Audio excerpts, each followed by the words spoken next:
Aujourd'hui, on va voir l'évolution temporelle d'un quête en mécanique quantique. Donc cette évolution temporelle, elle est donnée par l'équation de Schrödinger, qui spécifie comment l'onde quantique, psi de x et de t, d'une particule évolue au cours du temps dans l'espace de Hilbert qui lui est associé. Donc vous avez cette équation qui est écrite ici, avec ici l'énergie cinétique de la particule et l'énergie potentielle de la particule. C'est une équation qui dépend évidemment de la masse de la particule et des forces qu'elle subit par l'intermédiaire de ce terme d'énergie potentielle. Donc l'équivalent en mécanique classique, c'est l'équation du mouvement donnée par la relation fondamentale de la dynamique. Donc en notation de Dirac, cette équation, je peux simplement l'écrire de cette façon-là, donc dans l'encadré rouge ici, IH bar dérivé par rapport au temps du quête est égal à l'hamiltonien multiplié par le quête, psi de t. Donc H est le générateur de l'évolution temporelle. Et donc, évidemment, H est une observable, donc H est thermicien.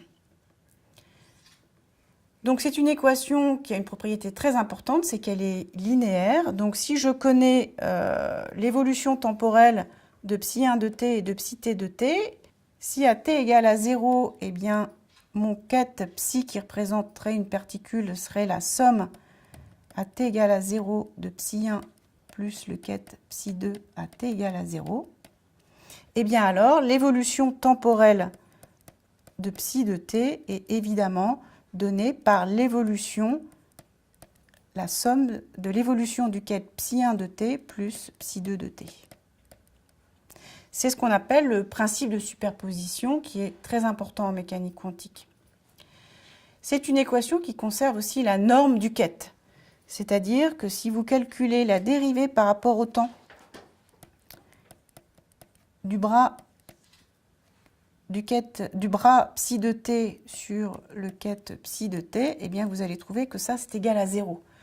Donc je vous invite à faire l'opération chez vous. Donc il suffira d'écrire d sur dt, donc la dérivée par rapport au temps du bras, multiplié par le quête psi de t, plus le bras psi de t, dérivé par rapport au temps du quête psi de t.